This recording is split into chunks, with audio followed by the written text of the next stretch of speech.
Hello दोस्तों, कैसे हैं आप सभी? बढ़िया है ना? बढ़िया ही होना चाहिए। तो दोस्तों, कैसी कट रही है आप लोगों की? आज तो मौसम बहुत अच्छा था। कल से ही बारिश हो रही है और मैं ये गेस कर चुकी हूँ। और ये हमेशा अक्सर मेरे साथ होता है कि पहले गर्मी बहुत ज़्यादा पड़ती है और धूप अच्छा खासा होता है। बहुत ज़्यादा गर्मी पड़ने लगेगा तो ऐसे ही दो चार दिन इधर एक हफ्ते से बहुत ज़्यादा गर्मी पड़ रहा था। फिर बारिश का कहीं नामो निशान नहीं था। तो हम डेली अपना कपड़ा धुल के क्या करते थे, घर में सुखाते थे, अंदर सुखाते थे। और कल हम क्या किए कि हम कहे चलो इतना गर्मी है, बारिश तो होने वाला नहीं है, तो हम अपना कपड़ा जो है छत पे सुखा देते हैं। तो अब छत पे डाले, अब रात दिन बरसात ही बरसात हो रहा है, पानी रुकने का नाम ही नहीं लिया अभी तक। लेकिन मेरे पास टाइम नहीं था कि हम छत पे जाएं और कपड़े को फिर से धुल के सुखाएं। अभी भी नहीं गए हैं, अभी जाएंगे, तब देखेंगे, फिर लाएंगे, फिर धुलेंगे। अभी तो टाइम हो गया है खाना बनाने का, लेकिन फिर भी सोचे हैं कि आप लोगों से थोड़ा बातें कर लें। दोस्तों, आप लोगों से बातें करके मुझे बहुत सुकून मिलता है, बहुत शांति मिलती है। ऐसा लगता है ना, जैसे लगता है कि हाँ, मैं अपनों के बीच बैठी हूँ। और कहते हैं ना, अपना दुख दर्द किसी से बांट लीजिए तो मन हल्का हो जाता है। तो वही बात है कि अब तो आगे पीछे मेरा कोई सुनने वाला है नहीं आप लोगों के से। तो देखिए, हर इंसान को जीने का हक होता है। तो क्या हम हमेशा गुलामी की जंजीरों में जकड़े रहेंगे? हमारा देश आज़ाद हो गया, लेकिन हमारी भारत की नारियाँ कभी आज़ाद नहीं हुई। पहले तो वो बेटी रहती है, बेटी बन के रहती है, तभी वो अपने बाप के घर में रहती है। तो उनको यहाँ नहीं जाना है, वहाँ नहीं जाना है, और इनसे बात नहीं करना है, वहाँ नहीं जाना है, ऐसे नहीं करना है, वैसे नहीं करना है। फिर वो ससुराल आती है तो ससुराल के ताना बाना सुनना, बहू है, बहू बन के रहो, ऐसे ना करो, वैसे ना करो, किसी के सामने न जाओ, घूंघट में रहो, ये तुम्हारा काम है, तुम्हारे लिए बना है, ये तुम आ गई हो। अब तो सरकारी नौकर मिल गया, ऐसा लोग बोलते हैं तो सरकारी नौकर है, जब चाहो तो कहीं जाने वाला नहीं है। दिन भर काम करते रहो, दिन भर काम कराते रहो, कोई फ़र्क नहीं पड़ता है। ना उस सरकारी नौकर का ना कोई सैलरी है, ना कोई बोनस है, ना तो कोई तनख्वाह है, ना कोई पेंशन है, कुछ नहीं। आज जीवन भर करते रहिए, करते रहिए, एक दिन मर जाना है। बाकी मिलेगा क्या आपको? मिलेगा वही क्या करती हो दिन भर। इसका तो काम ही नहीं ख़त्म होता है, सारा दिन सूर सूर करती रहती है। खाना बनाओ तो खाने में भी उनकी कमी निकलती रहेगी कि हाँ, ये तो ऐसा करती है, वैसा करती है। अगर थोड़ा सा अगर नमक ज़्यादा हो गया तो लोग कहेंगे कि अरे पूरा क्या डब्बे का नमक ही उसमें डाल दी। सब्जी अगर बढ़िया बन गई तो अगर अरे हाँ, क्या बढ़िया सब्जी आज बना है, उस सब्जी का देखो, कल से वही सब्जी बनाना। अरे सब्जी बनाने वाले की वो उसमें का वो बड़ाई नहीं होगी, सब्जी का बड़ाई होगा। कि सब्जी अगर मान लीजिए, अगर आलू गोभी की सब्जी है, आलू परवल की सब्जी है, पनीर की सब्जी है, या सिंपल सा कुछ भी आलू प्याज की सब्जी है, अगर सब्जी सब्जी अच्छी बन गई तो उसमें बनाने वाले की विशेषता नहीं होती है, उस सब्जी की विशेषता होती है। हमारे घर की बात है, पता नहीं आप लोगों के घर में क्या होता होगा, लेकिन ससुराल जो करते हैं, ससुराल कहते हैं ना कि माँ, एक माँ बाप छूटते हैं तो दूसरा माँ बाप मिलते हैं। कभी भी सास जो है माँ नहीं बन सकती, माँ का दर्जा कोई नहीं ले सकता, ये जान लीजिए। कितनी भी अच्छी सास होगी, लेकिन वो एक न एक दिन अपना रंग जरूर दिखा देती है कि हाँ, तुम बहू हो, मैं सास हूँ। फिर हम जैसे तकदीर में ऐसी सास लिखी हैं। आप लोग कहेंगे क्या सास पे बोल रही हैं? ऐसा नहीं कि मैं सास पे बोल रही हूँ, लेकिन हर इंसान को ये सोचना चाहिए कि मैं भी कभी बहू थी, अब मेरी भी बेटी है जो कहीं बहू बन के गई है। तो मैं दूसरे की बेटी को सताऊंगी तो कहीं मेरी भी बेटी को तकलीफ़ होगा। मैं भी तो एक बेटी हूँ, मैं भी तो एक नारी हूँ, मैं भी तो एक औरत हूँ। तो एक औरत के दुख दर्द को क्यों नहीं समझूँ? अगर उसका पति आज नहीं है, आज उसका कोई सहारा नहीं है, तो कम से कम आप मुंह से एक बात नहीं पूछ सकते हैं, कुछ नहीं कर सकते हैं तो कुछ बोलिए भी मत ना। जब आप हमारे लिए कुछ नहीं करेंगे तो फिर ताना बाना मारने की क्या ज़रूरत है? आप मेरे दुख में नहीं शामिल हो सकते तो फिर सुख में मुझे टांग लड़ाने की भी ज़रूरत नहीं है आपको। तो ये दुनिया है। अभी हम देखिए, ये ऐसा नहीं है कि हमारे ही घर की बात है, बहुत से ऐसे घर हैं, बहुत सी ऐसी बेटियां हैं, बहुत सी ऐसी बहुएं हैं जो अपनी बात नहीं किसी से कहती हैं, लेकिन उनके दर्द को समझना चाहिए। वो भी किसी की बेटी है, उसको भी दर्द होता है, उसको भी पीड़ा होती है, उसके भी कुछ अरमान है, उसकी भी कुछ खुशियाँ हैं। क्या वो नहीं चाहते कि हम खुले मन से अपनी आज़ादी से अपना कुछ काम करें? हम भी किसी के साथ उठे बैठे बात करें, हम भी आराम करें, हमको भी आराम की ज़रूरत होती है, हमको भी अपनी इच्छा से ज़िंदगी जीने की ज़रूरत होती है। क्या बहू हम सिर्फ बहू बन के रह जाएंगे, एक जंजीरों में जकड़े हुए बहू बन के रहेंगे?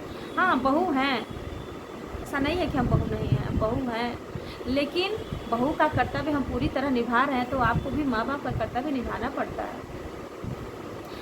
तभी आप माँ और बाप का दर्जा पाएंगे। अगर बेटी अपनी गलती करती है तो बेटी को कहेंगे कि अरे बेटी है। अगर बहू कुछ भी नहीं करती है तो दूसरे के घर से आई है, अरे चुप रहो, तुम्हारी कोई औकात नहीं है। अरे औकात तो आप ही लोगों से न बना है मेरा, फिर आप लोग मेरी औकात देखेंगे। लेकिन जिस दिन हम अपनी औकात पे उतर जाएंगे, हम आप लोगों की अपनी औकात दिखा देंगे। तो जिस दिन हम अपनी औकात दिखाने लगेंगे उस दिन तो आप लोग कहेंगे कि तो मन बढ़ हो गई, मन का नकचड़ी हो गई, ये तो इसके पर निकल आए हैं, ये तो चार समाज में उठ बैठ रही है, ये तो ऐसी है वैसी है। मतलब हमारे चरित्र पर लांछन लगने लगेगा, हमारे बदलाव में लांछन लगेगा, हम मतलब हमारे अंदर सारी बुराइयाँ स्टार्ट हो जाएंगे। लेकिन एक बात जान लीजिए आप लोग, जब आदमी की बुराइयाँ स्टार्ट हो जाती हैं, आदमी को सभी लोग बुरे नज़र से देखने लगते हैं उनके काम करने पे। हाँ वो अच्छा काम कर रहा है, अगर प्रगति के रास्ते पे है तो सभी रास्ते में आपको बहुत सारी कठिनाइयाँ आएंगी, बहुत सारे कांटे मिलेंगे, बहुत सारे आपके दुश्मन बन जाएंगे। और उन दुश्मन अगर ऐसा है, अगर ऐसा आपको लग रहा है कि आपके सारे बहुत सारे दुश्मन बन गए, आपकी बहुत सारी बुराइयाँ हो रही हैं, घर में हो रहा है, देखिए बाहर नहीं होता है, आपके दुश्मन आपके घर में ही रहते हैं जो आपकी कामयाबी से चलते हैं। और आपकी कामयाबी में अगर कोई टांग लड़ाता है, अगर आपकी कामयाबी को देखकर कोई चलनशील अपना जलता है, चलनशील व्यवहार रखता है, आपकी कामयाबी के पीछे उसका ये उद्देश्य रहता है कि हम कैसा करें कि वो आगे ना बढ़े, तो ये समझ लीजिए कि आप सही रास्ते पे चल रहे हैं और एक कामयाब इंसान बनने जा रहे हैं। तभी आप उसकी बातों को इग्नोर कर दीजिए, सिर्फ अपने काम पे ध्यान दीजिए। वो क्या कह रहा है एक कान से सुनिए, दूसरे कान से निकाल दीजिए। उसका काम है कहना और आपका काम है सुनना। आप अपने काम पे ध्यान दीजिए और अपने सेहत पे ध्यान दीजिए। अगर दिमाग के टेंशन लेके मरेंगे और उनकी बातों को लेके रहेंगे तो आप कभी जीवन में आगे नहीं बढ़ पाएंगे। वही दिमाग में चलता रहता है, वही दिमाग में चलता रहता है। मैं स्कूल जाती हूँ, मेरी सास भी है, जैसे घर से निकलूँगी एक ऐसा डोज देंगी ना, ऐसा डोज देंगी मुझे, कोई ऐसा वर्ड बोलेंगी कि मैं सारा दिन उसी भवन में उलझी रहूँगी, पढ़ाऊँगी बच्चे को, कुछ भी करूँगी, वर्क करूँगी, लेकिन तब भी मेरे दिमाग में वो चीज़ चलता रहता है। लेकिन फिर मैं बच्चों के बीच जाती हूँ और वहाँ मैं उन चीज़ों को भूल जाती हूँ और अपना कार्य करती हूँ। लेकिन ये सत्य है, देखिए जब से हमारे हस्बैंड एक्सपायर हुए तब से अगर मैं स्कूल ज्वाइन नहीं की होती तो आज मैं मर गई होती, आज मैं ज़िंदा नहीं होती। अगर ज़िंदा भी होती तो मैं बहुत सारी बीमारियों को दावत दे चुकी होती, और उन बीमारियों को दूर करने के लिए मेरे पास पैसे नहीं हैं और मेरे घर में कोई दवा भी एक टिकिया नहीं करने वाला।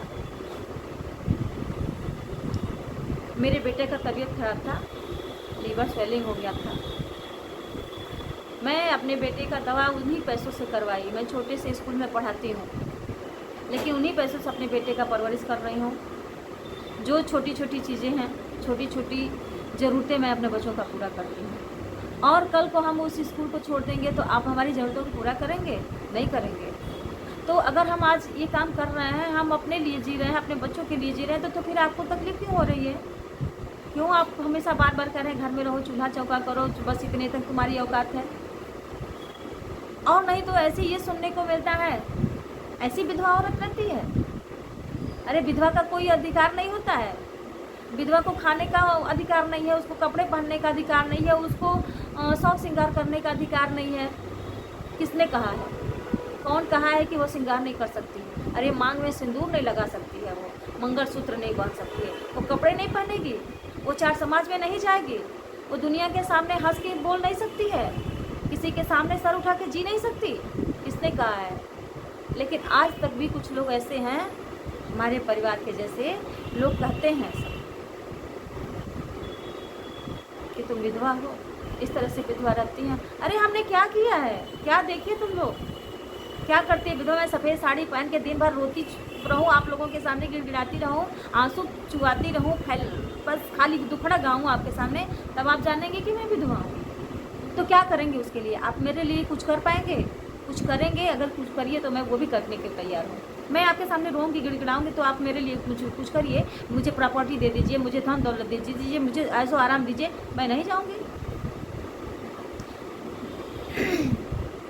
अब आप ही लोग बताइए, इस सिचुएशन में इंसान क्या करेगा? आदमी इरिटेट हो जाएगा, वो डिप्रेशन में चला जाएगा, उन्हीं बातों को सोच सोच के परेशान रहेगा।